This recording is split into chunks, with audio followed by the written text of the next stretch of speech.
गिबियावनो बे निउसखौ नागिरै नोंथांमोननिसिम गाहाम हामलायथिनाय जासिग्रोबाय and first of all I like to greet our respected honorable ex-Prime Minister Manmohan Singh because today is his birthday আৰু প্ৰথমতে আৰু মই ভূপেন বৰা ছাৰ APC সভাপতি তেখেতক মই ধন্যবাদ জ্ঞাপন কৰিছোঁ তেখেতৰ মানে মৰমৰে আমি আজি এই মানে সুবিধা পালো যে পাৰ্টিৰ কাম কৰিবৰ কাৰণে আৰু দিনैहाय जोङो नैबे जयनिं प्रग्राम पकेट जयनिं प्रग्राम बेखौ जोङो लानाय जादों आरो गामि गामि बे सोलिगासिनो दङ पकेट जयनिं प्रग्रामा आरो जाबावगोन बहुत जायगायावहाय जोङो सम लानो हायाखै बे जयनिं प्रग्राम दिनैहाय नैबे दुतुपुर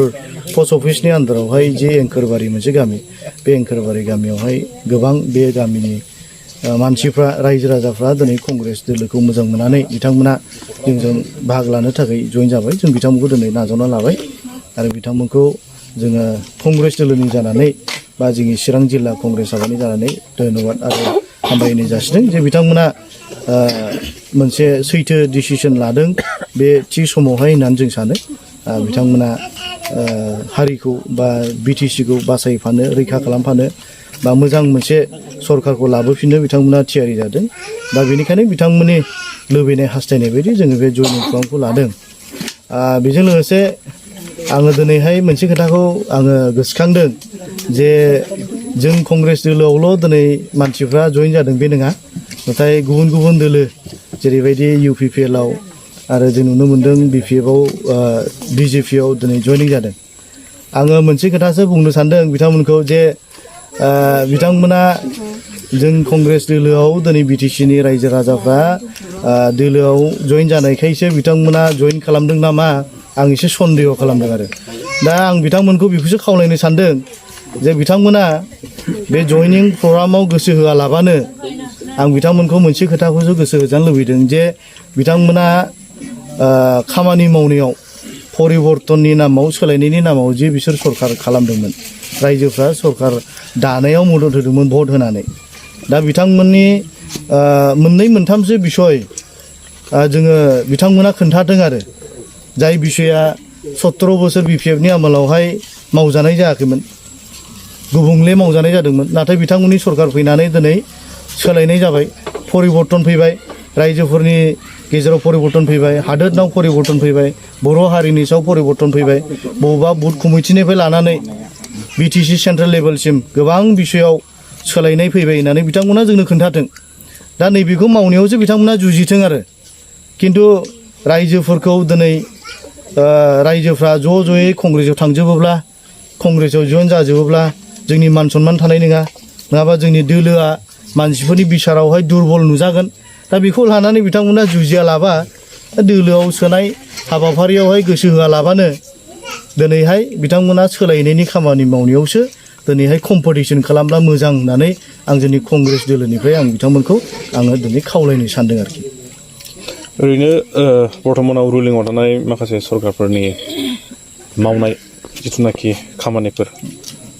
बेफोरखौ माबायदि नोजोरजों नुदों नोंथांमोनहा जोंनि नोजोरावथ' दिनैहाय जोंनि नोजोरल' नङा गथै जोंनि बर' रायजोफ्रानो दिनै नुदों बिथांमोननि रुलिं सरकाराव थानानै बिथांमोना फिसा फिसौ बिसयनिफ्राय लानानै जे गेदेर गेदेर बिसयसिम हारिनि समयसायानो होन बा सोरनिबा न'खरनि समयसायानो होन बेक्तिगतनि समयसायानो होन आरो जाय दोलोफोरखौ लानानै बिथांमोना सुक्ति खालामदोंमोन BTR NDFBनि समयसायानो होन बा आबसुनि सेंग्राफोरनि समयसायानो होन बिथांमोननि जे सोलोंथाइखौ लानानै जे समयसाफोर एराइज खालामनाय दंमोन आरो बिथांमोना जे गेरेमसा मोनसे हारि दानायनि सिमां दंमोन बेखौ लानानै बिसोरो NDFBफोरजों लोगो लानानै जाय NDFBफ्रा हारिनि मोनसे सिमां दंमोन गेरेमसा हारि सोरजिनाय दा बिथांमोना न'खर गारनानै न' गारनानै हाग्रा बंग्रा थानाय दा बिथांमोनाबो गोबां सान्थौफोर दंमोन एक्सपेक्टेसनफोर दंमोन दा बेखौ लानानैहाय दिनै बिथांमोना गोबां हान्जाखौ लानानै जे BTR सुक्ति खालामदोंमोन दा बिनि सुक्ति खालामनायनि बिनिमय आं सानो बिथांमोननि मावनाया बिथांमोननि थाखाय सन्तुष्टजनक जानायखौ जों नुनो मोनाखै गतिके मोनसे खोथाखौसो जों नुदों जे बिथांमोना गोबां बिसयावहाय फेलियर जानायनि थाखाय दिनै रायजो राजाफ्रा बिथांमोनखौ रायनो हमदों ससियेल मिडियाफ्राव रायनो हमदों क्रिटिसाइज खालामनो हमदों गोबां सान्थौगिरिफ्रा इन्टेलेक्चुवेल मानसिफ्रा दिनैहाय पेपारे कागजे निउसे दिनै बिथांमोननि मावनायखौ जायाखै बिथांमोना थालांदों बिथांमोना एडमिनिस्ट्रेटिभ फेलियर जादों दिनैहाय गोबां डिपार्टमेन्टफ्रा दिनैहाय स्टेटनि आन्डाराव थांफिनबाय जायखौ बिटिसिनि एग्रिमेन्टनि दारै मोननाय जादोंमोन दा बेफोरखौ लानानै जोङो बिथांमोननि मावनायखौ जों नुयोब्ला एनालाइज खालामोब्ला जोङो बुंनो हायो मोनसे सेन्सआव दे बिथांमोना जेरैबायदि हारिया हास्थायदोंमोन बा जेरैबायदि स्ल'गान होदोंमोन प्रमद बर' सारा दा बिथांमोना बेखौ मावफुंनो हायाखै होननानै जोङो बुंनो हायो आरो दायो जों नुनो मोनो गुबुन दोलोआव हाबनो नागारै नोंथांमोननि कंग्रेस दोलोआवहाय गोबां रायजो राजाफ्रा बा गामि ओनसोलफ्राव गामि ओनसोलनि रायजो राजाफ्रा कंग्रेसआव हाबफैनायखौ नुनो मोनदों बिथांमोना नोंथांमोननि मा मोनसे मोजां खामानिखौ नुनानै जेनेबा मानि थाखाय नोंथांमोननि कंग्रेस दोलोआव बिथांमोना बारसोमफैदों होननानै नोंथांमोना सानो जोङो बेखौ ओरै लादों थारमाने रायजोफ्रा गावसोरनो माने मोनसे खोथाखौ जोङो बुंनो गोनां जायो दरखार जागोन जे रायजोफ्रा दानि सोलिबाय थानाय सरकारनि सायाव सन्तुष्ट गैया बेखौ मोनसे जों बुंनो हायो खारनखौ जिहेतु बिथांमोना जायफ्रा दिनै जोंनि दोलोआव हाबदों बिथांमोना सोरबा बिपिएफआव मावनाय मानसिमोन सोरबा इउपिपिएलखौ सापर्ट खालामनाय मानसिमोन दा बिथांमोना आं सानो जेब्ला मानसिफ्रा मोनसे बिराद गिदिर आसाखौ लानानै बबेबा मोनसे हान्जायाव थानानै सापर्ट खालामो सापर्ट खालामनायनि उनाव सरकार दाखांनायनि उनाव जुदि बिथांमोननि हास्थायनाय आकांक्षाफोरखौ बिथांमोननि लुबैनायफोरखौ जेब्ला सुफुंनानै होनो हाया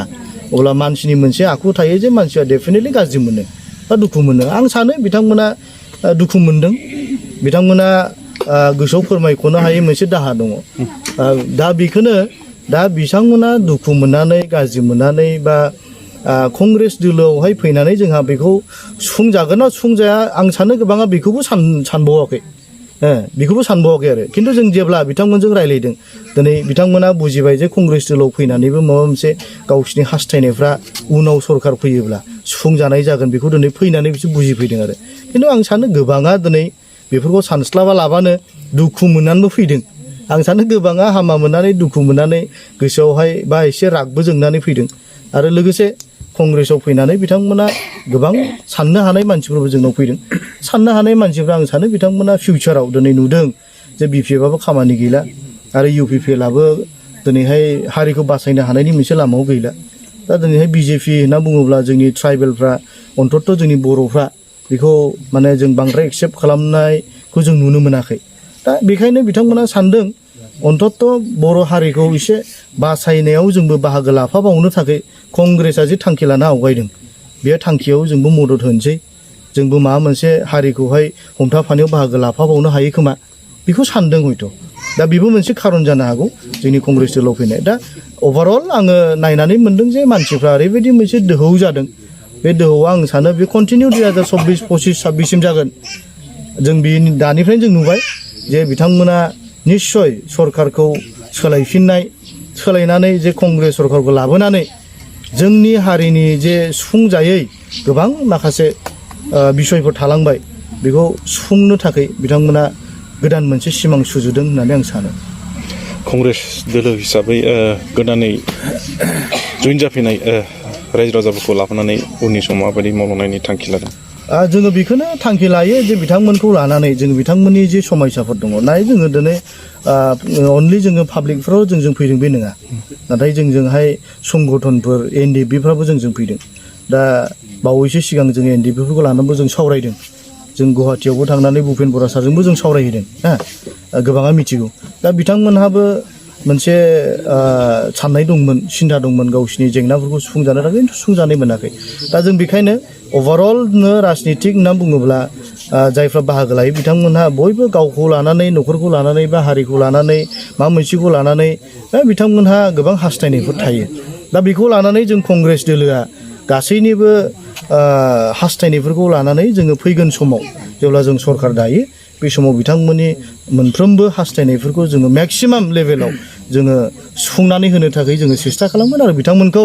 लानानै जोङो मोनसे गेरेमसा हारि दानाय लोगोसे बिथांमोननि गेरेमसा न'खर गेरेमसा सुबुं खुंथाय दानाय आरो बिथांमोननि फिउचारनि जे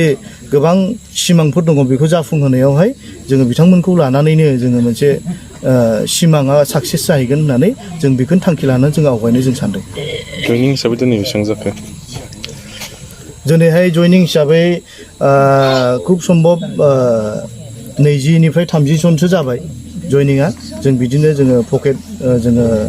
जयनिं जों लाबाय थादों दा जोंहाय खुब मोजां मोनदों जे 20निफ्राय 30 जनसो बेवहाय बे थखसेल' मोनसे जायगायावहाय बिथांमोना जयनिं जादों थ' ओरैबायदि जादों जोङो जायखौ मोजां मोनदों पार्टिनिखौ बेखौ मोजां मोना जों रायजो राजाफ्रा हाजासे खस्थ' खालामनानैहाय जोङो देहा हरबाय देहा हरनायनिफ्राय जोंखौ दा पार्टिखौ रावखौबो नायसना बेनिखायनो जों दा कंग्रेसखौ मदद होनाय जाबाय आरोखि माबायदि नायसनजानो लुबैदोंमोन जोंनि थाखाय खुनु साय सुबिदा गैया फिसा फिसौ जों एसे एनैलाबोथ' जोङो स्किमफोर मोनजानो लुबैदोंमोन खस्थ' खालामनाय हिसाबै जोंखौ दा सिनाया उल्था खुन्दानि लिरना हैबाय जों दाख्लि नोङो मोनसे फिसा एप्लिकेसन लिरना लाबोलै होननानै सावरायग्रानाव लिरना हैबाय जोङो खुनु मथा मथि लिस्टखौनो